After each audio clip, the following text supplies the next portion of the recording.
Yan, open natin yung Tong Itland. Ito yung pinaka-home nila. Yan, click natin yung Tong It para malaman natin kung legit nga ba ito o hindi. Lalaroin muna natin hanggang maubos yung pera natin. Meron silang unang bigay nila na coins para makapaglaro tayo. Ayan, patapusin muna natin to guys, yung laro, para malaman natin kung legit ba ito. Hintayin lang muna natin guys, huwag tayong mainip.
Guys, nanalo tayo.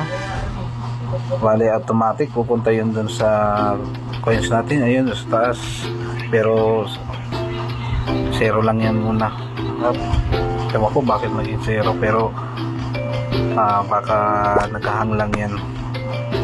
Kaya punta tayo sa sa 0.5 kung nasaan na kaya yung napalalunan natin.